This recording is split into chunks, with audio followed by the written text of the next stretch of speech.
Dude, bro, Yeah. I had to class it up. My buddy's here. I know.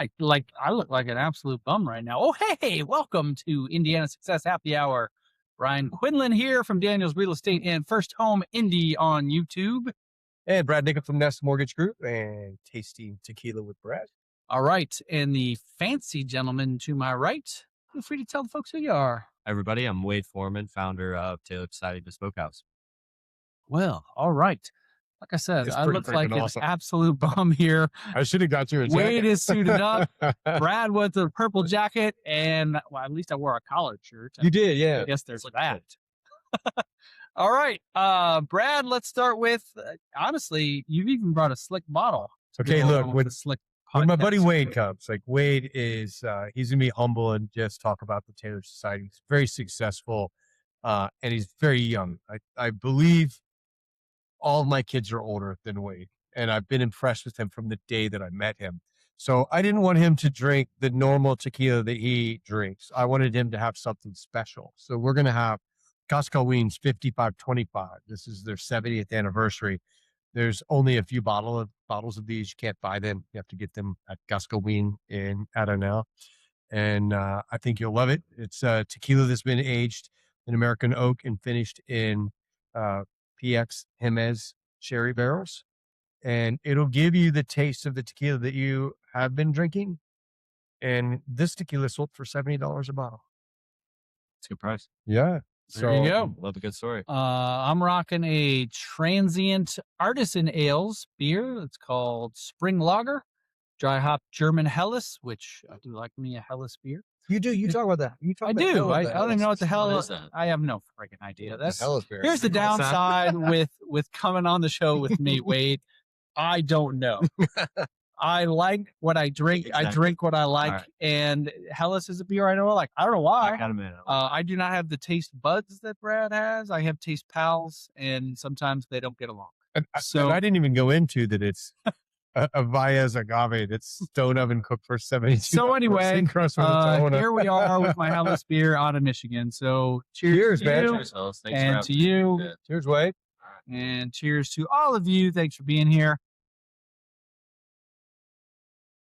All right, that's your first taste of that, I believe. So get a quick first impression. It's really good.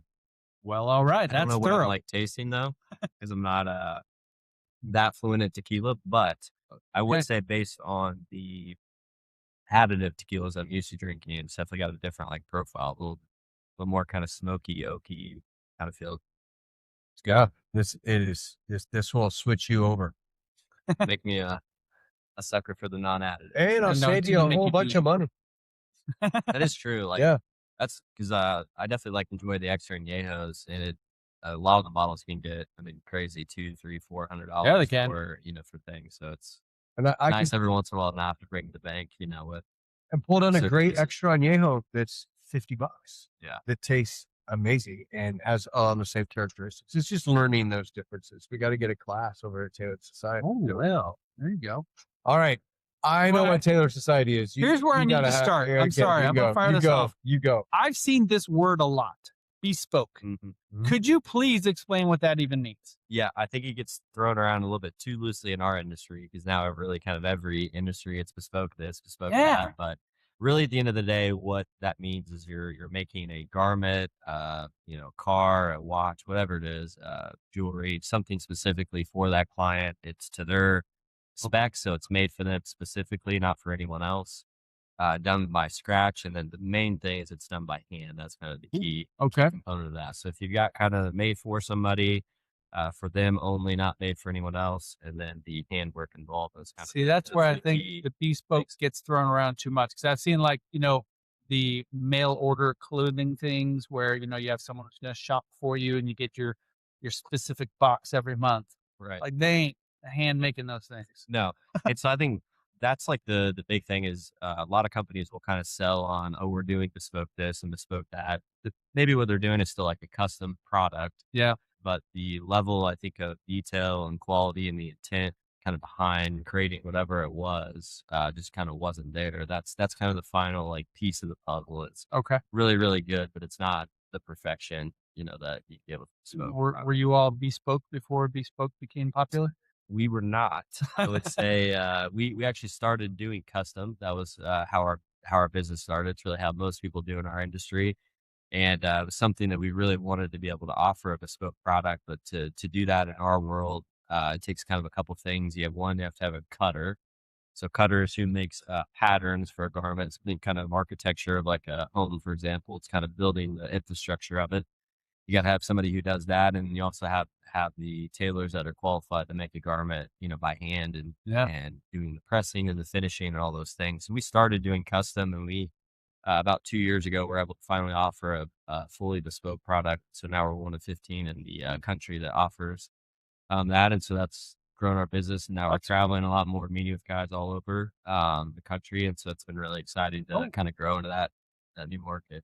So We just finished the Indy 500, which is pretty exciting. Yep. And you have, I think, what is being really talked about is like the Masters jacket for the Indy 500. So talk about a little bit about the jacket. It's a super cool project. So about, I think it was maybe 3 years ago, they started every former winner of the Indy 500 and also current would receive this blue jacket. It's got basically like the Indianapolis Motor Speedway patch on it.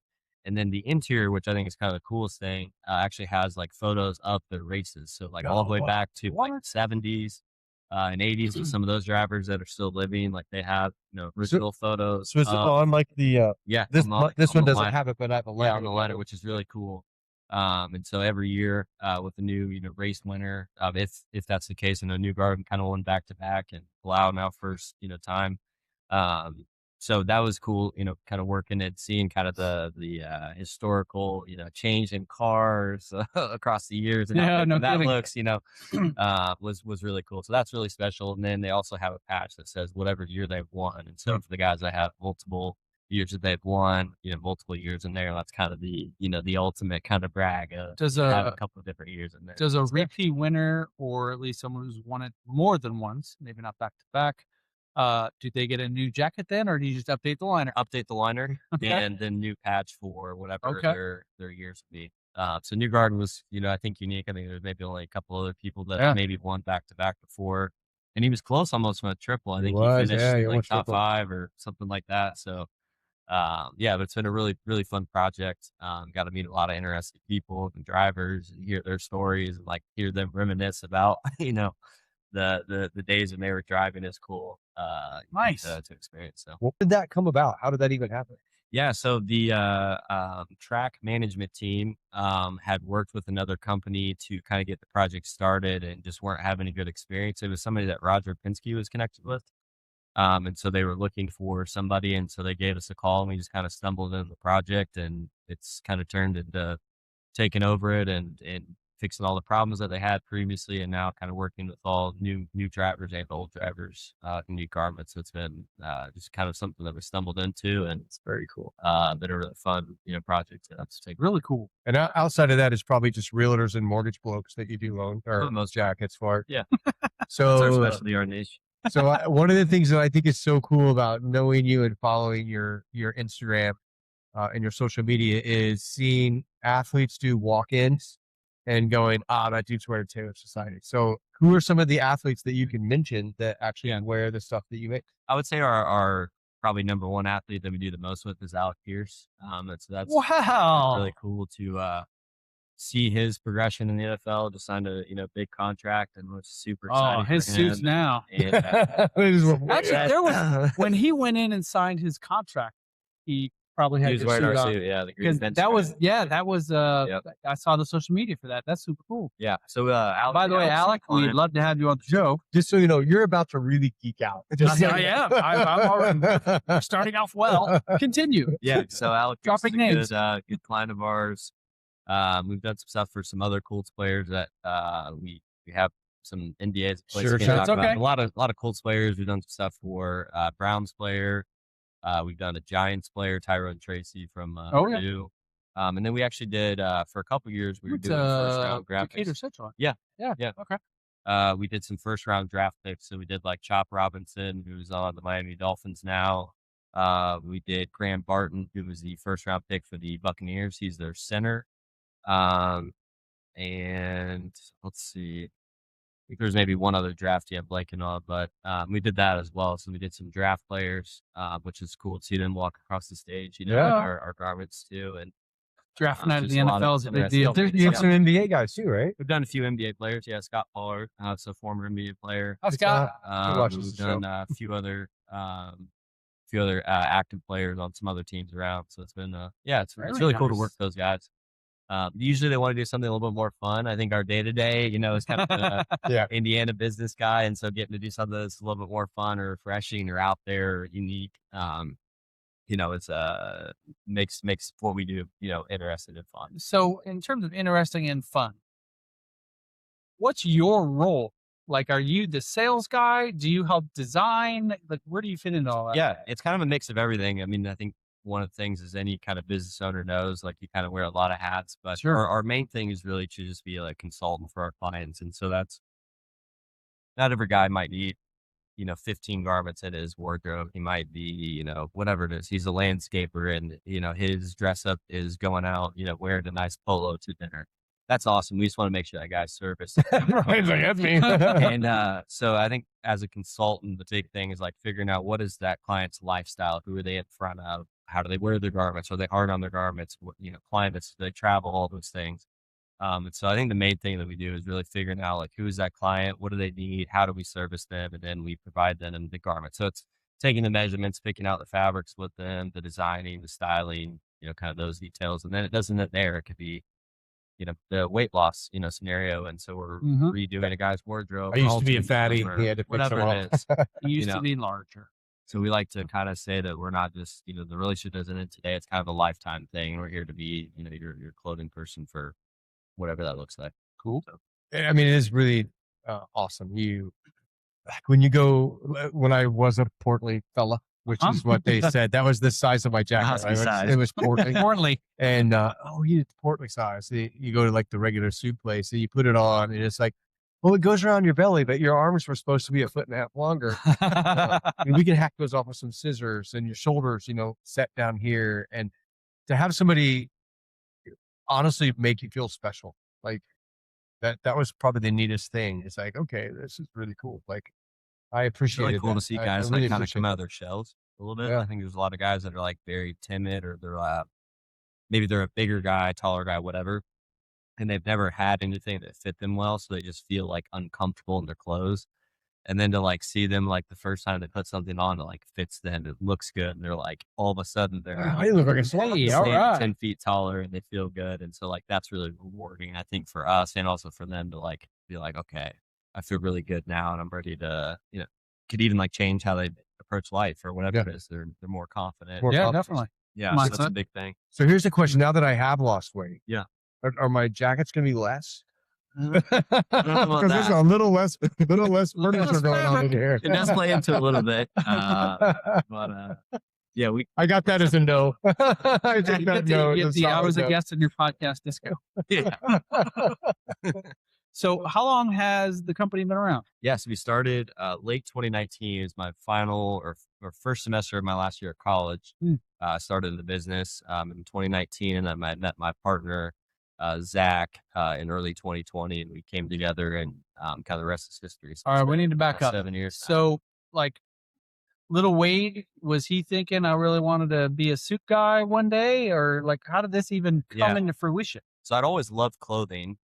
Even like as I was a kid, like I'll show my age a little bit. Like Crocs came out when I was in like grade school, and so I Show my age. We're I, both in our 50s, Wade. Keep that shit to yourself. Came out when I was in grade school. I'm sorry. Continue. I made my grandparents take me to the mall because I wanted to go get a pair of Crocs because I wanted to be like the first kid to have, Crocs. Like that's Oh, like man. a really, second, third grade. I was already kind of caring about what I was wearing.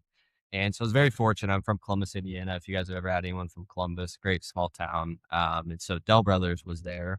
And that was started in 1916 by the Dell family, their grandfather. And so passed down generations, the sons were working there still. And that was my first job when I turned 16 working at Dell Brothers. And Tom and Mike Dell were very instrumental in, I would say, my growth in the clothing industry. I started as just, a 16-year-old kid doing part-time. And They allowed me to do a lot of things. Years would pass on, and I was starting to do some like buying for the store and like bringing in new brands and like helping them do a lot of things. So they were really instrumental in like growing my love for clothing and also teaching me how to kind of run a clothing business. So that was kind of where I would say the real wheels were turning Sure. about, doing something on my own, kind of from that. I have an age comparison. I was the first kid in my high school to wear Vans. I went to school with type-hole jeans. Yeah, but from Vans to Crocs, like Yeah, that's a true. 50-year deal right there. That it is. Yeah. That it is. Did you say there was college involved? Yeah, so I went to graduated, high school, Columbus East, went to University of Indianapolis, played football there, What position? and safety. Okay. Yep. So played sports there, and then I was a finance major. I graduated basically a semester, kind of a year early, partially mostly because of COVID.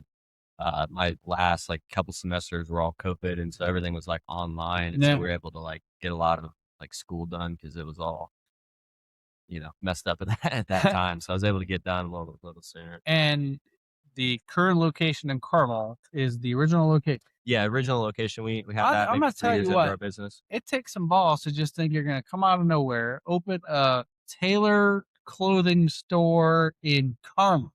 That's impressive. It's definitely a busy market and tough market, as I'm sure Yeah. you guys know. All of Hamilton County, really all of Indianapolis, really proper. But we just didn't feel like there was anything that was like kind of what we were doing specifically to that level. I or feel that like that's where your attention to detail. clientele would be. Yeah. So we just felt like that was lacking. And really, I wanted a place that I wanted to go and shop and have that experience and have a bourbon when I come in and the door's locked and it's just me. And that's the only person they're caring about, not the, 15 people that are walking around the mall or whatever. So when I walk in your store, you're gonna hand me a bourbon and lock the door? that's what happens. A little scared. After there, I don't know what. Pretty soon, there's going to be some good tequila in there. We'll work that in. I'm working all on right. this. all the Yeah. evidence. All right. Yeah, it's a really special experience. I mean, even in picking out a pair of shoes or picking out a belt, it is a very personal experience. And Wade does a great job, and Zach does a great job as well. If you definitely got to follow these guys on Instagram. Honestly, I kind of want to talk about that a little bit. Instagram is awesome. And what's your Instagram handle? It is at the Tailored Society. Okay. Instagram, Facebook, all the. So Brad introduced me to your Instagram, and you guys do some funny stuff. Well, thank you. And is that your creation, your partners? Like, who's the Yeah, it's a spearhead little of bit that? of both. Our social media manager, which I'll shout out, Derek Browning, is absolutely incredible. Where you have a social media manager? Social media manager. Yeah, you do. What the hell? So Derek is You a and me. fantastic creative, and so a lot of like kind of some of the I would say the personality of Zach and I come out like when we're It talking does, yeah, together, for sure. but kind of some of the more, let's say, serious posting is all kind of Derek related. But we really love the way that he shoots. Very dark, it's very mysterious, which is kind of how our space is. And so Derek's a big inspiration from that, and then also Zach and I just get fired up and passionate about something we saw or somebody said, or some horrible garment that's out there, whatever it is. And so we have fun with it. But it's amazing. Like we'll go to trade shows even, and like other clothers in whatever Nebraska will stop us and be like, hey, I saw your video on whatever. And it's like, that's so cool because like we never you post on Instagram or social media and you don't really know if it's going to end up doing something, or maybe it takes off, maybe it doesn't, or why does this do well, something else doesn't. But it's a cool to mystery. just like see those things. It's a People, total like, mystery. reach out to us about, whatever. Hey, I saw your video. And so we have a lot of fun with it. I will say both their personalities come out. And what's really cool is I met Wade first and knew Wade. And then my friend Shane Dorsey wanted me to come and play and sing at his kid's graduation party. So I said, all right, I'll do this gig. And I came up there and set everything up. And this dude comes walking. This is the next door neighbor to Shane. He's like, oh, dude, I like your watch. And we start talking watches. I was like, oh, I get my watch from this dude named Wade. And he's like, Wade. And it was like his partner. Yeah. So that's how I met Zach, which was so Yeah, cool that those two things small like world. came together, and it was just really cool. And Zach has this great personality. He's very similar to Wade in the fact that he's a young guy and just is a go-getter, and that's why I think about Wade, because not only the clothing's not the only thing you do. So talk about the other stuff. Yeah. So my, I guess, kind of day job, if you will, was I'm a relationship manager is what it would be called, but I do basically financial planning. So my family, third generation of my family's wealth management business back home in Columbus. So I work with kind of people similar to my age, I would say, kind of the 20 to 35, kind of more affluent families that you're planning for, and then also kind of your, C-suite, 50s, pre-retiree. So I do that as well. And I've always had a passion for watches. And that was kind of one of my first businesses. I started that when I was 16. I started writing for a blog company called A Blog to Watch by Ariel Adams. And at the time, it was very small. I think there's maybe like a couple thousand subscribers, and today I think they're like one of the largest blogs in the world. It's just crazy that I knew them when he wasn't really anyone, which is funny. But wrote blogs for him, and that moved into like me reviewing watches, and so those watches would be sent to me from dealers across the country. And so Told you I screwed up with tequila. my interest in like buying and selling watches, and so I've always had a passion for watches. So I had a small little business throughout high school and college doing that, and now I still kind of. So is there a watch connection at the tailored shop? We've had some people ask about that, Okay. and we've talked about maybe doing a little kind of curated section where maybe we find some like really cool, like, antique cufflinks and jewelry, and maybe throw some watches in there. So not something we've done yet, but we do get a lot of people who ask because we've become more lifestyle. We were originally just doing clothing, and now guys are like, make me a blanket for my home, or can you do this, or can you do luggage, or whatever it is. And so that's turned into us doing all kinds of stuff. So we're always like looking at interesting ideas. Ooh. Yeah. It was awesome. And he is my watch guy. Okay, I did Like, not he's know been that. if I'm not buying a brand new watch, I'm sourcing a watch from Wayne. It's a common call. And probably the coolest one is I fell in love with this watch in Cabo, and I really wanted to buy it, and I talked myself out of it. And I was like, okay, well, I'm not going to spend the money. And Christmas, my wife and I said we weren't going to get each other anything Christmas that year. So I just got her like a few David Yurman things. Nothing, of course. And I thought I really won. And then she rolls out the watch that I wanted in Cabo, and she didn't buy it at Cabo when I was there. She called Wade sourced the watch for us. And like, he's always done a great job at finding really awesome things at great prices. And so everybody knows this isn't always super expensive. Yeah. Right. So let's say somebody just wants a nice blazer. Yeah. What's a really economical number that someone could come in and get this experience? Yeah. And come home with a jacket or a blazer that's nicer than going to Macy's. There we go. Yeah. I mean, like something from us, or do you mean something from you guys. Something from us. Yeah. So our sport coats start at $18.50, and go up from there. Our 2-piece suits start at $21.50 and go up from there. So in the kind of scale of things, most bespoke garments out there, if you went to like Salpa Row or over in Italy, we're kind of tailoring. Yeah. You're going to spend $5,000, $6,000, $7,000 on kind of a very basic entry level fabric at that price point. So we're able to offer you a better fabric at a pretty reasonable price point there. So that's where we start at. But yeah, we work with guys from all different walks of life. So we've had 22-year-old police officer come in. We've had guys that are just getting started. We've had guys in college. We've had everything in between. And I think the main thing is you're not necessarily just buying a garment. You're buying a garment that's going to last you a long time. And so you're not buying a garment. You're investing in your wardrobe, and that's how we talk to our clients about that. But yeah, we started at $18.50 on jacket, $21.50 on the suit. And a lot of things that you have are timeless when you buy the two, right? You're gonna That's get the big thing when you're building a wardrobe, because like if you're a guy that doesn't have a lot of things in your closet, you come in and we make you, maybe you really want an orange jacket, and we make you this beautiful orange jacket, but that's the only jacket you have. And every time you're out with your friends, it's, Joe's wearing his orange jacket, again. right? So having like the staples, the classics are really important because you can build a nice wardrobe where you don't need a bunch of pieces. You can have a couple core that you can kind of mix and match. And then if you get to that point in life where you can afford to do that, then you have some fun and you do some cool, unique pieces, or an event comes up or whatever it is. But we tend to really focus on, I don't want to say boring, but the more classic conservative things. Boring in some guys' worlds because they're like, I don't know if I get excited about Navy. But then you teach them and educate them on like building a wardrobe and why that's actually really important for you, especially if you're getting started. And then guys kind of understand that. Now they're excited about basics, not just, the red cool jacket they saw on Instagram or whatever. Yeah. And I have a blue that's boring on the outside. but the inside it's like all skull cool and stuff. Yeah, it's like really cool. So I've seen that one. some really cool things that you can do. So let's say I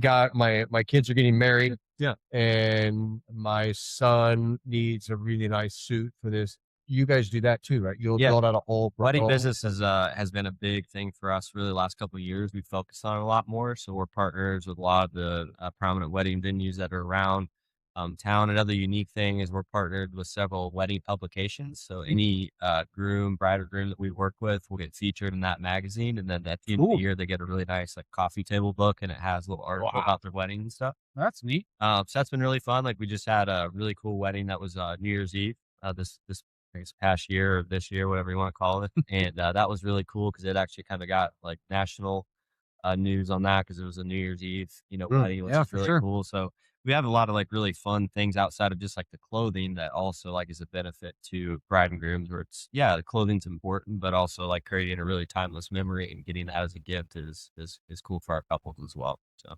neat. So something that we do as mortgage people and real estate people, and usually, for mortgage people, we go to events where realtors get awards. Mortgage people don't get awards. And there's a period of time where there's a real estate award program 7 days a week for at least a month and a half long. This guy's really like getting awards. And do you think it's important? Is that not true? Like, it's totally like, true. I walk more sidewalk hours than any other realtor. Here's a trophy. But so, one of the things that's kind of hard for those, and for me, I always do just a jacket. I do a little more casual, but when's it important for someone to have a tux, and how timeless is a tux? Yeah. Is there a certain type that, I think of the tux is the one I had with tails that I wore to prom that was white with a top hat and a cane. I don't think that's the right wedding, right? Are there certain types of tuxes that are important for someone to have in their wardrobe? I think for the right like person, like just your classic like black tux, that's just classic timeless thing. James Bond is going to be something you can wear to something in the future, right? Maybe it's you get invited to a New Year's Eve party or Christmas party, you go to the opera or the symphony or whatever. There's opportunities for that. We really tell guys like, a lot of times when you're investing in a tuxedo, especially if you're a younger guy, there's probably not a lot of opportunities. But as you progress in your career, if you're kind of grow, if you're a realtor, what you expect, and you get invited to those things, there's absolutely times for even weddings. Like a lot of weddings now actually are going more formal. I think that probably post COVID things are a lot more casual, and I would say that we're seeing the reversal now. So a lot more weddings are like black tie, or there's like destination weddings that are in places that are beautiful, and so like the tuxedos with shorts. Tuxedos with shorts. That's awesome. Do they? We can do anything. There we go. Okay. I guess what is the official definition of tuxedo? And I ask this because I feel when I hear tuxedo, it's bow tie, jacket, maybe a cummerbund or a vest. But I feel like I've also seen tuxedos with straight tie. Mm-hmm. What makes a tuxedo different than a suit? The main thing is on the lapel. So the lapel is this part of the jacket that would have satin on it. So satin's like a kind of shinier with that, or like a grove grain, which is kind of similar, but you'd have a separate fabric on your lapels, and it usually on like your pockets and your buttons. The traditional way would also be to like have the satin stripe down the trouser leg of those. Like if you kind of remember if you've worn a tuxedo previously, but that's the main thing. It would be a solid fabric, either traditional tuxedo would be all black. There's, midnight navy or burgundy or whatever you can do, but solid fabric with a contrasting satin lapel. That's the main thing. Got it. Yeah. So in our world, we continue to reach out to clients to find business and to stay in touch with previous clients that we've worked with. Mm-hmm. In your world, are you also doing that? That's probably, I'd say, one of the most unique things. And it's such a blessing that our business has grown this way, but we've never made a cold call. Yep. It's always been word of mouth. My partner and I both had good networks when we started our business. And so it started with our friends and our family or people we knew. And from there, people just enjoyed the experience. And, Brad would be out to dinner and somebody would stop him and say, "Hey, I love your jacket. Where did you get it?" And that's how our business grew. And so it grew very slowly, but it grew with the right people. And so fast forward to today, Our referral business is huge, but now it's also just our traffic from people finding out who we are. Our presence in Indiana has grown tremendously. So we're very fortunate in that aspect. That's not the case with a lot of businesses. A lot of people got to get out, you got to hustle and, Sure. get business. Do So the you- outreach is not there, but the kind of touching our clients is very common. Like we stay in touch Well, with them and want to you're know making about their suits for lives them. and Of all course, those you're things. touching them. Yeah. It's the experience, though. I know. When you go, I need a new shirt. Yeah. I So want I'm a custom curious, shirt. like with previous clients, do you reach out to them and say, hey, I don't know if we have this new line of fabric or whatever. Do you do stuff like that? We're very seasonal shop. So we Okay. get new fabrics, basically break them into two: spring, summer, and then fall, winter. So our guys are pretty well trained and know how we, kind of sell them on their wardrobe. Because a lot of guys, that's, I think, a big thing with guys is they don't focus on seasonal dressing. They just have a garment. And so they're like, well, I don't really like wearing that this summer. And it's like, well, it's not made for that, right? So it's like our guys get kind of trained on seasonal garments. And so then they know, like, or they're like, they reach out and say, hey, what's the new fabric? Or we, okay. we'll send them, hey, these are the updates that we're doing, or we've got a new fabric mill that we're working with. So we always stay in touch with them. A lot of our guys follow us on Instagram, and so they're constantly seeing our posts on fabrics or garments, whatever it is. I'm not Kinda that soft deep. touch. I'm the guy that's got shorts on and a sweatshirt going, I think something's wrong here. My upside's warm, my downside's cold. Yep. It's just the way it works. So it is. So, okay, let's talk about the fun stuff. We talked about the economical side. Yeah. What's the absolute ridiculous, most expensive jacket or suit you've ever sold? The most expensive jacket we've ever sold is $175,000. And that was a Himalayan crocodile bomber, which is really cool. What the hell did you just say? A jacket for $175,000. Yep. Okay, we're not naming names, but are we talking like someone people would know? No, Is this Walmart manager. Is this an athlete? An actor? So like somebody Large business owner. You wouldn't know the name. It's just Was it a large person? Like it cost $175,000 Pretty because trim it guy. required a No, lot of Pretty fabric? trim guy. pretty trim guy. He was a little alligator. Okay. So we've done that from like a casual perspective. And What? Like And it was what? Crocodile Himalayan? What? Himalayan crocodile. Yeah. What So the a hell? Himalayan crocodile, a lot of people think like it's in the Himalayas, which is obviously very cold. So there's no crocodile. I mean, you said it. Right. But they're Nile crocodiles. But the main thing is the underbelly of the crocs. So most crocs are like kind of that white, kind of tannish color.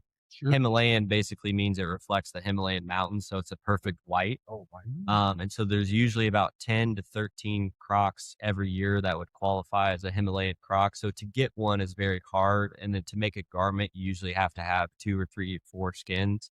And so be able to have all those at one point that all are perfectly matching pure white is pretty rare. And So that was makes just a it so jacket? expensive, yeah. Do you think that he pulled up to the restaurant and scored for us?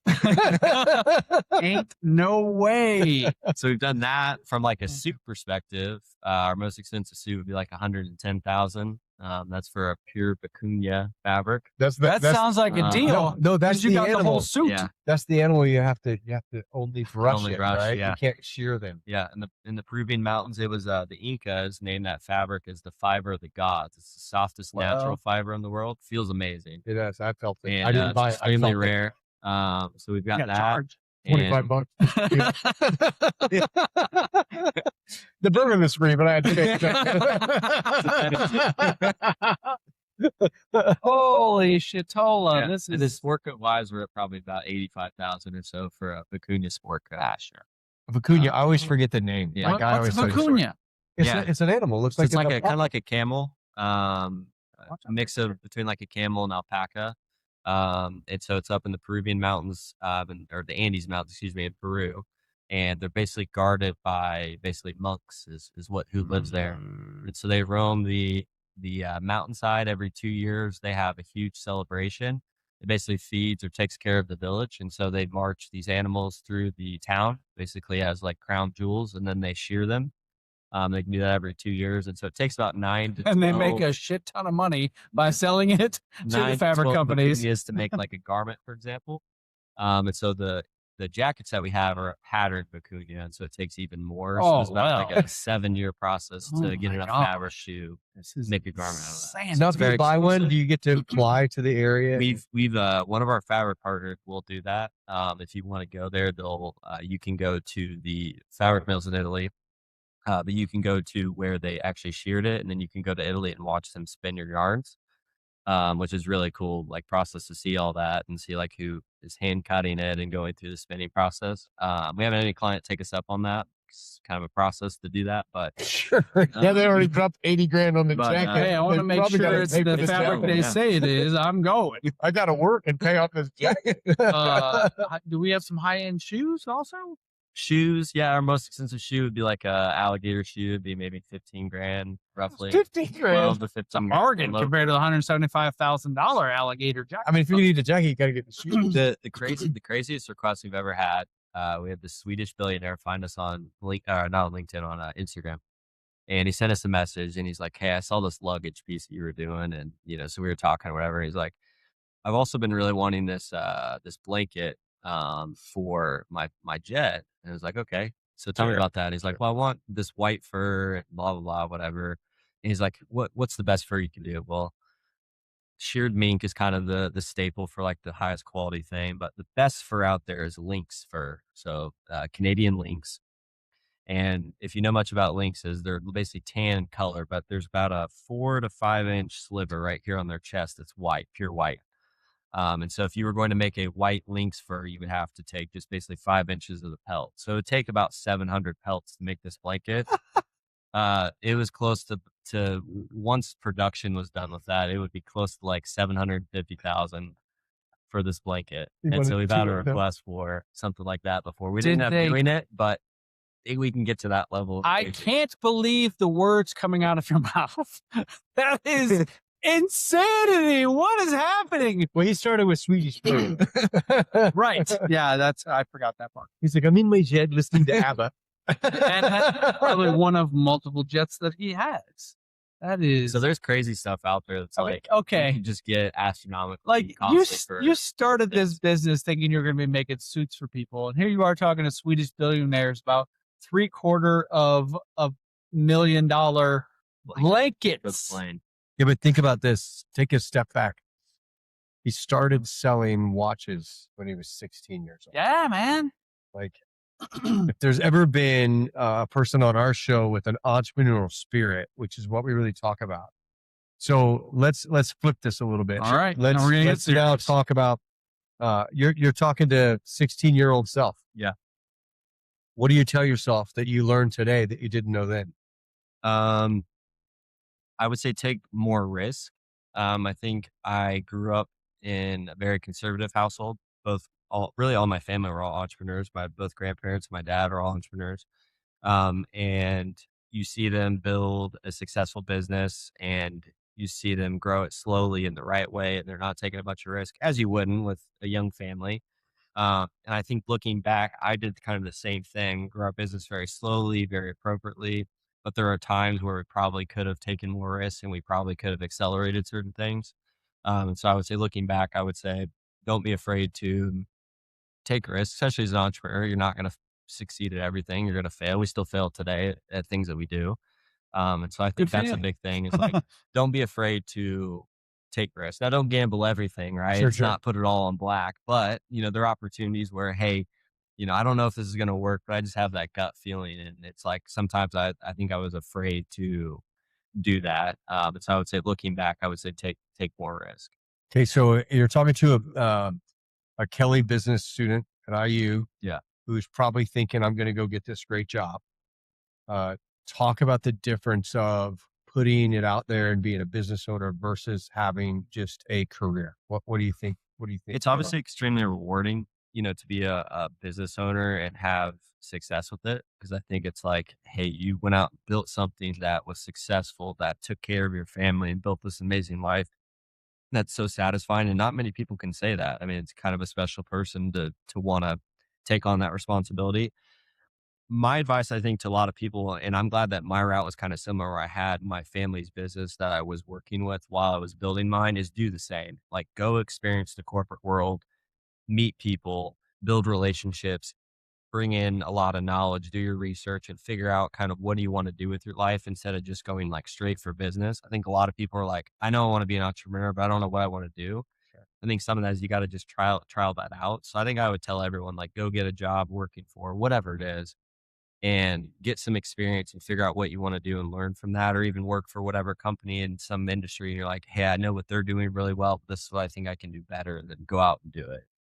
And so I think that was similar to my story. I think a I lot of say people do that. you used to work for the clothing company down in Columbus. Yeah. Learn the business, and moved up in that for a short time, and transferred that into this. I think it was always interesting. Like I took some entrepreneurship, classes in college, and I don't think you can really teach entrepreneurship. I think you kind of either get that or want to do that or don't. There's kind of no like in between. I gotta say, it always cracks me up when I hear that as a class. I'm like, really? Yeah. So I'm a professor and I'm going to teach you how to be an entrepreneur. So it's like Have some you of owned it a I business? get No. because it was good business, like how to do things and cash flow and some of that stuff, which I think is all important. But it's not like, what do you I want to start a business, now what? It's like, okay, well, now you got to go open all your LLCs and all the things.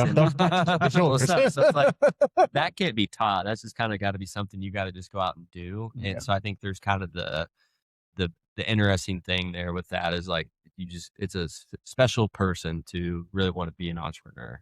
I totally agree. Yeah, it is a special thing for sure. Wade, I want to say thanks for doing this, buddy. Yeah, thank you for having me. I appreciate it. I don't know if I've told you to your face, but I'm very impressed with you. I Thank always you. have been. You've intrigued me as a young man who's really done a lot, and you've been a great resource for me. Yeah. And your business is amazing. Like I've Thank you. always loved it. I've talked to everybody that knows me, knows Taylor Society, because I talk about it all the time. And I just really thank you for your time. Yeah, of course. For doing this. Appreciate it. I'll say, check out Taylor Society on Instagram. We'll put that right here. And because it's a good time. And Wade, it was a pleasure to meet Thank you. you. Thanks for being Thanks on the for having show. me. Appreciate We it. both drank all of our drink. Got a little Yeah. bit in there. And we'll see you next time on Indiana Success Happy Hour. Cheers. Cheers.